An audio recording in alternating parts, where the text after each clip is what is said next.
Terima kasih Yang Mulia Bapak Ketua Komisi 13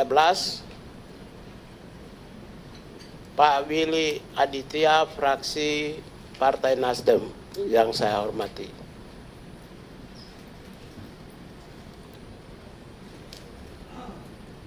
Bapak Sugiat Santosa SEM SP yang saya hormati, fraksi Gerindra. Bapak Andreas Hugo Parera, fraksi PDI Perjuangan NTT 1 yang saya hormati. Ibu Dewi Asmara, fraksi Golkar yang saya hormati, dan Pak Rinto Subekti, fraksi Demokrat yang saya hormati, yang saya muliakan, saya banggakan, dan saya hormati. Saya hormat, betul-betul hormat. Karena saya ini aktivis ya. Sebelum saya sapa Bapak Ibu sekalian, saya ini aktivis HAM. HAM itu di ujung daripada pandangan dan jangkauan DPR RI yang terhormat. Mungkin tidak ada imajinasi HAM di dalam DPR selama saya bergulat sebagai aktivis hak asasi manusia. Dan baru ada imajinasi dalam memori pimpinan anggota DPR yang terhormat. Yang saya hormati para anggota DPR Komisi 13 dari fraksi Golkar, PDI Perjuangan, fraksi Nasdem, fraksi PKS. Saya lebih kenal fraksi PKS ya, karena kita sama-sama selama ini oposisi. Ya. Dan dari fraksi PAN ya, kalau saya tidak sebut mohon izin dan mohon dimaafkan. Selain fraksi PAN, Demokrat, terus apa lagi? Gerindra, fraksi PKB yang saya hormati dan saya muliakan semua. Terima kasih kepada Tuhan Yang Maha Esa, Yang Maha Pencipta langit dan bumi. Kebetulan hari ini bagi agama saya hari penutupan keagungan penghormatan kepada Tuhan. Ya, bulan Maria. Hari ini juga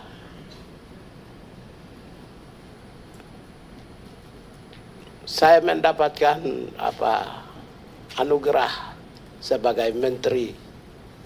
Sesuatu yang tidak mungkin bagi seorang aktivis jalanan. Hari ini juga DPR RI mengangkat citra dan nama hak asasi manusia di seantero Republik Indonesia. Karena selama saya menjadi pimpinan Komisi Hak Asasi Manusia, hanya 3 kali dipanggil di DPR yang mulia ini. Ya. Oleh karena itu ketika ada pernyataan saya disambut langsung oleh pimpinan Bapak Willy Aditya dan Bapak Andreas Hugo Parera sebagai pimpinan, saya hormat. Mewakili semua aktivis hak asasi manusia, saya menghormati dengan tulus, dengan hati yang mulia. Terima kasih. Bapak pimpinan dan para anggota yang terhormat, nama saya sudah terkenal seantero Republik. Tapi hari ini saya dikenal karena saya punya vision, saya punya mission, bukan karena saya merusak. Oleh karena itu nama saya Natalius Pigai, Menteri Hak Asasi Manusia. Selanjutnya karena kami Kementerian Hak Asasi Manusia lebih demokratis Pak Pimpinan, dan masing-masing diberi panggung untuk memberikan kebebasan ekspresinya, minimal memperkenalkan diri. Silakan Pak Wakil memperkenalkan diri. Baik, terima kasih Pak Menteri. Assalamualaikum warahmatullahi wabarakatuh. Salam sejahtera bagi kita semua. Om Swastiastu, Namo Buddhaya, salam kebajikan. Yang saya hormati dan saya muliakan Bapak Ketua Komisi 13 DPR RI, Pak Willy Aditya, yang kebetulan juga adalah kawan saya waktu di Jogja dulu. Yang saya hormati juga para pimpinan Komisi 13 dan juga seluruh anggota Komisi 13. Izin memperkenalkan diri, nama saya Mugianto, Bapak Ibu sekalian, yang ditunjuk oleh Bapak Presiden menjadi Wakil Menteri Hak Asasi Manusia. Demikian, wassalamualaikum warahmatullahi wabarakatuh. Silakan masing-masing memperkenalkan, dimulai dari Pak Dirjen, silakan. Mohon izin, seizin Pak Menteri, Pak Wamen. Bismillahirrahmanirrahim. Assalamualaikum warahmatullahi wabarakatuh. Selamat pagi, salam sejahtera untuk kita semua. Yang mulia, pimpinan anggota Komisi 13 DPR RI, memperkenalkan diri, saya Dahana Putra, Direktur Jenderal Hak Asasi Manusia, Kementerian Hak Asasi Manusia. Terima kasih. Mohon izin Pak Menteri, Pak Wamen dan Pak Dirjen HAM, kami memperkenalkan diri, kami Novita Ilmaris, Sekretaris Direktorat Jenderal Hak Asasi Manusia. Terima kasih. Bismillahirrahmanirrahim. Assalamualaikum warahmatullahi wabarakatuh. Selamat pagi, salam sejahtera, Om Swastiastu, Namo Buddhaya, salam kebajikan, Rahayu, Rahayu. Mohon izin Pak Menteri, Pak Wamen, Pak Dirjen, Bu Ses, saya memperkenalkan diri, nama saya Farid Junaidi, Direktur Instrumen HAM, Kementerian HAM. Terima kasih.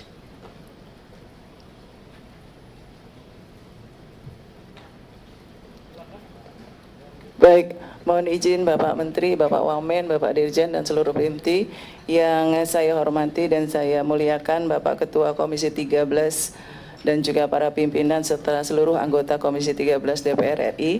Mohon izin memperkenalkan, saya Gusti Ayu Putuswardani, Direktur Diseminasi dan Penguatan Hak Asasi Manusia. Terima kasih. Assalamualaikum warahmatullahi wabarakatuh. Terima kasih. Mohon izin Pak Menteri, Pak Wamen, Pak Dirjen, dan teman-teman PIMTI, yang terhormat, yang mulia Bapak Pimpinan dan Ketua Anggota Komisi DPR RI 13, izin memperkenalkan diri, saya Dr. Harniati SH LLM, Direktur Kerjasama Hak Asasi Manusia. Demikian, terima kasih.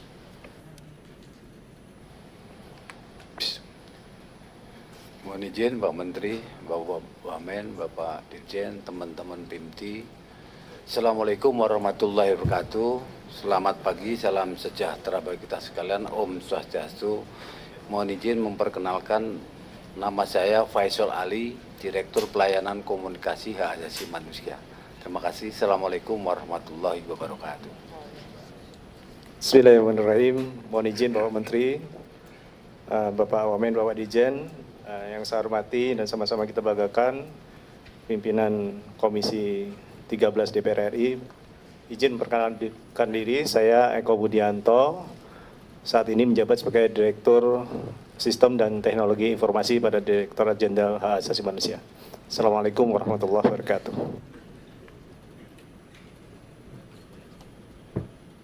Baik, terima kasih. Itulah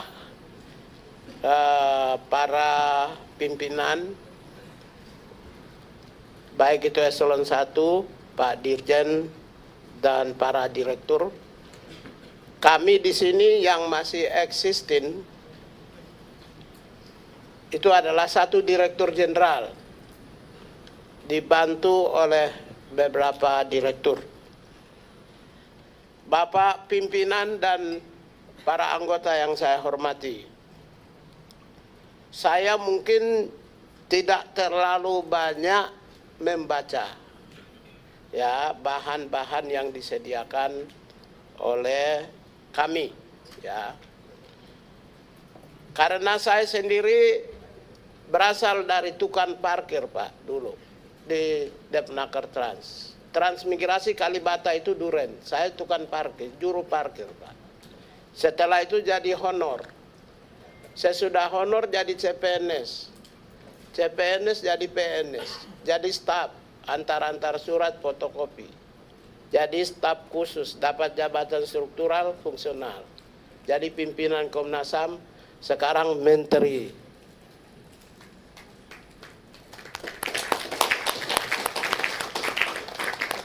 Oleh karena itu penataan organisasi, kelembagaan, saya sudah pasti punya pengalaman. Waktu dari transmigrasi gabungan dengan kependudukan. Transmigrasi gabung dengan Depnaker. Naker Trans. Pembentukan BNP 2 TKI. BNSP malah saya staf juru ketiknya Pak Mujiman, Kepala BNP. Oleh karena itu, penataan organisasi sudah merupakan bagian dari pekerjaan pribadi saya. Bapak pimpinan dan para anggota yang saya muliakan, saya banggakan dan saya hormati. Seperti yang Bapak-bapak ketahui, bahwa Bapak Presiden Republik Indonesia Prabowo Subianto melantik, memberi amanah kepada kami atas nama negara sebagai menteri pada tanggal 21 Oktober. Selain saya juga diberikan amanah kepada Bapak Pak Mugianto sebagai Wakil Menteri Hak Asasi Manusia. Mungkin Bapak pimpinan yang saya muliakan, kami dua bukan siapa-siapa. Saya aktivis hak asasi manusia jalanan, Pak. Ya, kemudian kerja di LSM, NGO, lalu masuk pimpinan Komnas HAM, sekarang Komnas HAM. Demikian pula Saudara Wakil Menteri, juga aktivis di lapangan, Pak. Dari lapangan langsung masuk di singgasana kekuasaan yang namanya menteri. Kalau Bapak melihat semua menteri, kami dualah yang berasal dari lapangan. Mohon izin. Oleh karena itu, kalau persoalan hak asasi manusia, sudah pasti kami memahami, kami memiliki kompetensi, skills, knowledge, dan juga attitude. Pertanggungjawaban attitude sebagai pimpinan telah kami tunjukkan dengan berjuta-juta serangan. Tidak pernah ditemukan dari sisi aspek-aspek moral dan mental. Karena semua kami terkontrol di dalam perjuangan kami. Jadi tidak akan pernah ditemukan kekurangan-kekurangan yang sifatnya mental dan moral.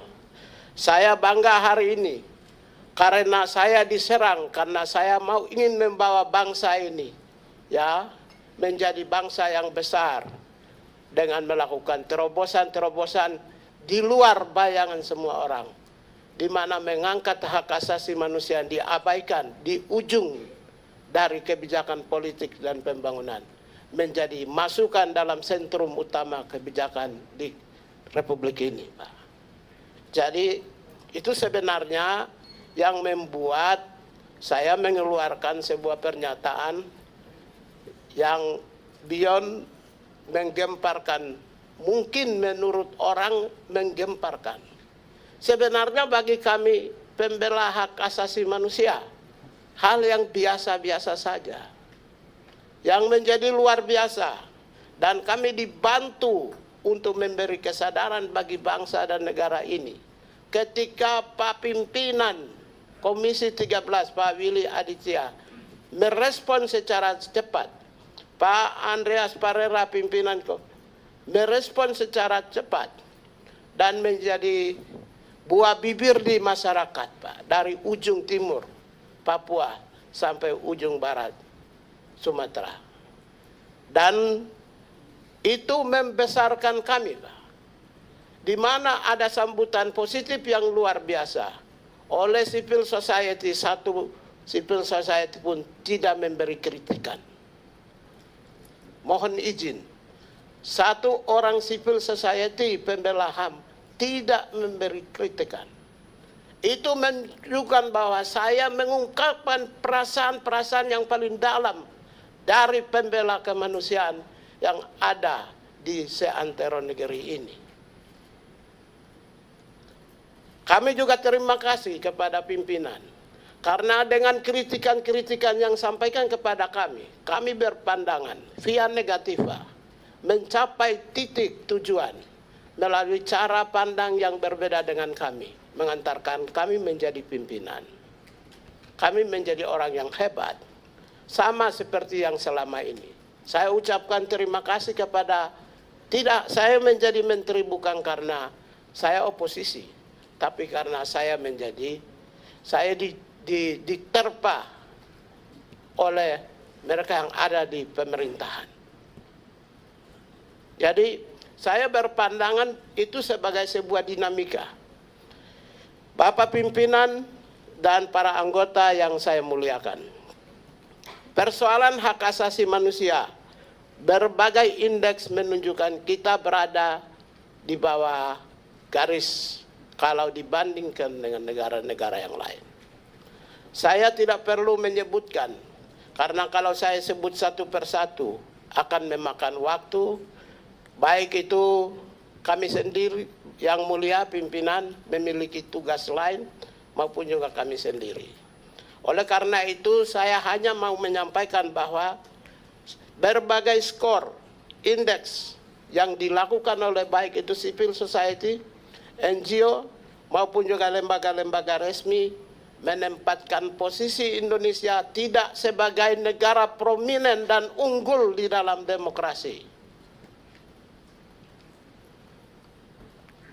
Saya kira fakta-fakta di lapangan sudah bisa menjawab secara kasat mata, bisa juga menjawab secara baik, di mana bapak-bapak adalah mesin-mesin perubahan demokrasi, mesin pengelola demokrasi, di mana pasti ada tantangan-tantangan yang menabrak nilai-nilai demokrasi. Bapak-bapak baru selesai dari pertarungan, sudah pasti menyaksikan apakah demokrasi di negara kita ini berjalan dengan baik atau tidak. Ada yang benar, ada yang tidak benar. Oleh karena itulah sebenarnya demokrasi di bangsa kita ini harus kita bangun dengan visi yang besar. Presiden Republik Indonesia Jenderal TNI Prabowo Subianto telah meletakkan visi demokrasi dan hak asasi manusia khususnya di dalam Astacita nomor 1. Nomor 1 menempatkan membangun Indonesia berbasis hak asasi manusia. Membangun di Indonesia berbasis hak asasi manusia itu holistik, tidak gradual, tidak kasuistik, tapi membangun Indonesia hak asasi manusia adalah holistik. Human right mainstreaming. Artinya apa? Sebagaimana yang Bapak pimpinan sampaikan bahwa berbicara tentang hak asasi manusia adalah berbicara tentang seluruh aspek kehidupan. Sejak orang dilahirkan, seorang manusia dilahirkan, dia bernapas sampai dengan ketika dia masuk di liang kubur adalah menyangkut tidak terlepas dari aspek hak asasi manusia. Oleh karena itu saya tidak perlu menjelaskan tentang posisi Indonesia seperti apa dari sisi berbagai penilaian-penilaian yang ada. Yang mulia, yang saya hormati bapak-bapak pimpinan dan para anggota Dewan. Saya hanya ingin menyampaikan untuk membangun hak asasi manusia, terutama dari sebagai Kementerian HAM adalah Kementerian Pembangunan Hak Asasi Manusia. Itu yang perlu harus tahu. Berbeda dengan Komisi Hak Asasi Manusia. Komisi Hak Asasi Manusia berdiri di atas landasan konstitusi internasional dan amanat Paris, prinsip Paris, yang mewajibkan semua negara harus membentuk hak asasi manusia agar memastikan kebijakan-kebijakan pemerintah berjalan secara baik dan benar sesuai koridor HAM. Jadi Komisi Hak Asasi Manusia mengawasi pembangunan HAM. Saya sebagai pimpinan dan kementerian melaksanakan pembangunan HAM. Melaksanakan pembangunan HAM itu apa? Pembangunan fisik dan non-fisik. Pembangunan fisik dan non-fisik. Kami adalah pembangunan, maka kami mendorong akselerasi seluruh kebijakan mulai dari program sampai dengan pelaksanaan. Kami harus ikut turut serta agar kebijakan-kebijakan pemerintah secara keseluruhan tidak menabrak atau berjalan di atas koridor hak asasi manusia. Salah satu contoh-contoh yang ingin saya sampaikan. Kami menerima pengaduan kasus, tidak mungkin kementerian akan melakukan proses karena kami tidak akan bisa mendatangi peradilan. Kami memahami posisi kami adalah lembaga eksekutif. Kita berlandaskan pada trias politika, maka kami tidak akan bisa mempengaruhi proses peradilan judikatif. Kemudian ketika ditanya, itu Komisi Hak Asasi Manusia bisa. Dia adalah lembaga kuasi judisial. Lembaga kuasi judisial yang bisa memberi pertimbangan-pertimbangan di peradilan. Amicus curiae, bukan amicus curiae, amicus curiae. Ya. Dia bisa menjadi mitra peradilan. Berbeda dengan kami. Itu contoh yang saya sampaikan sebagai pembedah antara Kementerian Hak Asasi Manusia dan Komisi Nasional Hak Asasi Manusia. Kami juga selain melakukan pembangunan hak asasi manusia, maka kami juga ikut mendorong agar seluruh kebijakan, baik itu pendidikan, kesehatan, ekonomi, sandan, pangan, papan, bisa berjalan secara baik dan benar. Kami bukan pengawas, tapi kami adalah bagian yang ikut serta agar memberi masukan-masukan kepada seluruh sektor agar seluruh pembangunan berbasis pada nilai-nilai HAM. Adapun 3 tugas sesuai dengan Perserikatan Bangsa. Di preambul pertama itu menegaskan ada tugas utama pemerintah. Yang pertama adalah pemerintah wajib menghormati hak asasi warga negara. Right to respect to respect ya on human right. Jadi pemerintah itu diwajibkan untuk menghormati hak asasi manusia. Siapa pemerintah? Yaitu kementerian. Siapa pemerintah? Yaitu kementerian dan lembaga dan pemerintah daerah. Diwajibkan, obligation to respect. Jadi kami ini diberi kewajiban, Pak. Yang kedua, pemerintah memiliki kewajiban untuk melindungi hak asasi manusia. Obligation to protect.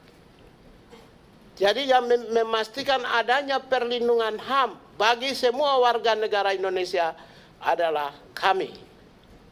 Yang ketiga adalah pemerintah memiliki kewajiban untuk memenuhi kebutuhan hak asasi manusia.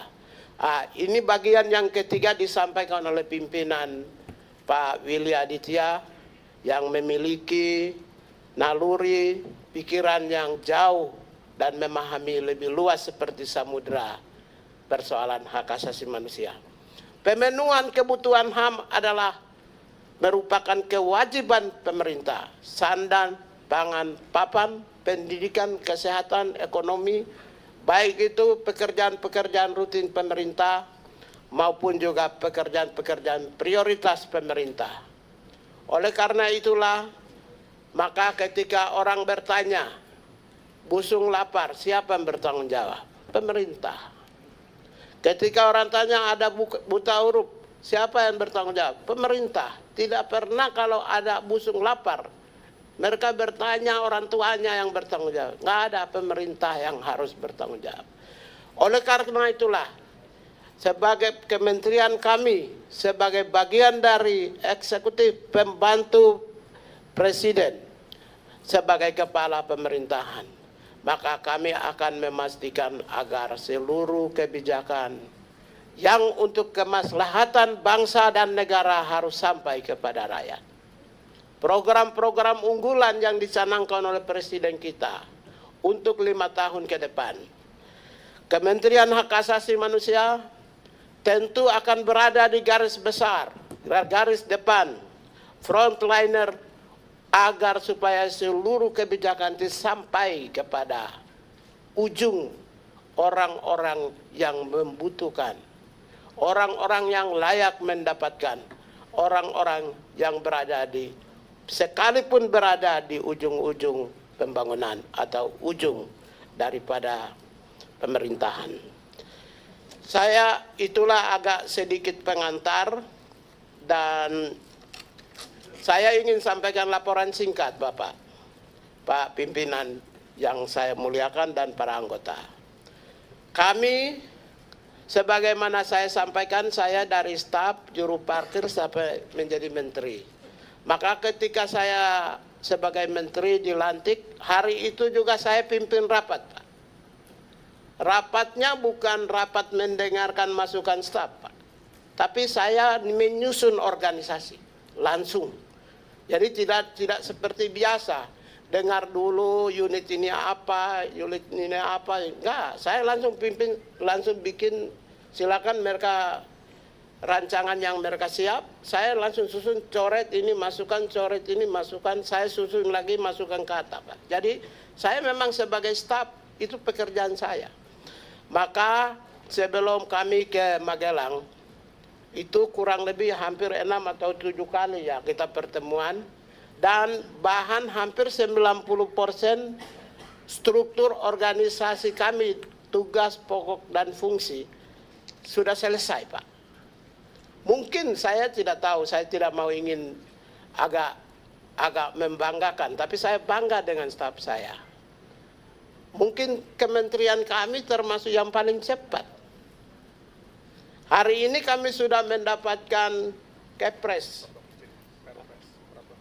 peraturan presiden tentang kementerian. Mungkin dalam waktu 2-3 hari ini kami akan mendapatkan permen tentang HAM. Berarti hari Senin atau Selasa saya sudah lantik, Pak, di kementerian baru. Jadi kami laksanakan secepatnya. Orang bertanya, apakah itu bagian dari program 100 hari? Kami tidak punya program 100 hari. Kami punya program emergency condition untuk membangun rakyat, bangsa dan negara selama 5 tahun kalau dipertahankan. Bapak Ibu sekalian, ini saya sampaikan bahwa kami tidak punya program 100 hari. Andaikan kalau saya menyatakan program 100 hari adalah tata laksana revitalisasi organisasi dan pembangunan organisasi dan pengisian staf, maka saya sudah selesai 7 hari, Pak. Nanti kalau 100 hari setelah itu 101, nanti diam semua, Pak. Nggak ada yang kerja.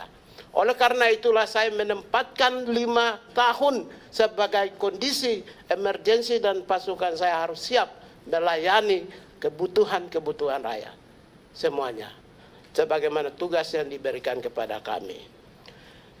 Dan adapun saya singkat saja, berdasarkan rancangan kami, Bapak Pimpinan dan para anggota yang saya muliakan, struktur organisasi sudah selesai.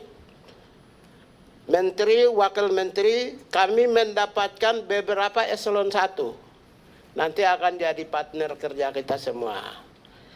Yaitu ada Inspektur Jenderal, eselon 1 kami dapat, Sekretaris Jenderal, kami dapat 2 Direktur Jenderal, yaitu Dirjen Instrumen dan Penguatan HAM, Dirjen Pelayanan dan Kepatuhan HAM. Lalu Syukur alhamdulillah Pak. Bapak bisa juga mengawasi di lapangan Pak. Tolong sebagai mitra kerja. Kami mendapatkan kantor wilayah Pak, setingkat eselon 2 Pak. Syukur alhamdulillah. Jadi kalau Bapak Ibu turun ke daerah, pasukan saya sudah siap Pak. Maksudnya siap melayani sebagai mitra.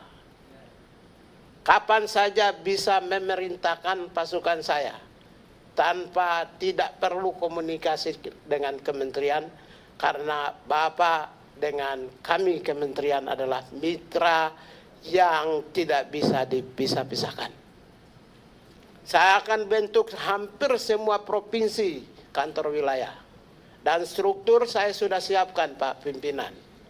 Lagi-lagi semuanya, mungkin kami ini, saya pertama dipanggil ke Kartanegara, orang pertama yang dipanggil. Orang pertama yang digebukin publik. Orang pertama yang diundang di DPR di sini. Orang pertama juga yang selesaikan struktur dan tatanan organisasi, termasuk struktur dan tatanan organisasi wilayah. Cocok. Jadi, Cukup Pak Menteri? saya kira cukup. Terus kemudian selanjutnya saya sampaikan mengapa kami membutuhkan dukungan. Setelah saya hitung kekuatan personil saya, yang ada sekarang 188 staf Pak. Dengan adanya struktur baru, saya membutuhkan 2.544 staf.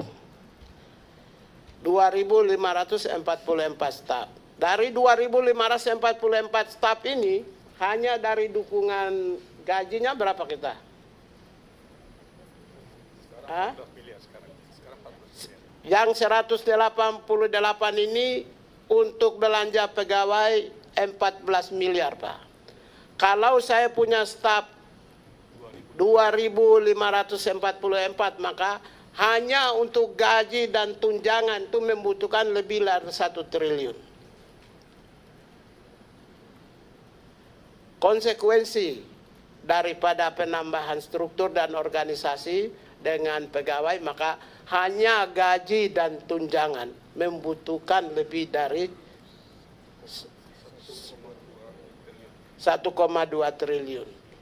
Itu untuk gaji dan tunjangan staf. Belum untuk program atau biaya pembangunan.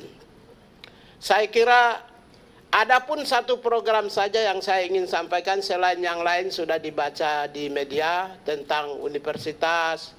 Itu tidak perlu saya jelaskan, Bapak Ibu sekalian dan pimpinan Komisi 13 sudah tahulah. Satu program aja yang saya ingin sampaikan. Saya mau membumikan hak asasi manusia di seantero Nusantara. Saya mau membumikan. Karena program HAM itu adalah program yang menyentuh individu langsung. Berarti program yang menyentuh 280 juta orang. Merubah mindset. Karena itulah saya targetkan 83.000 kelompok, dan saya sudah bentuk tim saya di lapangan 1.007 tim yang siap bekerja, dan nanti di dalam perjalanan kita akan mengorganize pasukan-pasukan kami, dan nanti lebih mudah karena kita bentuk kantor wilayah.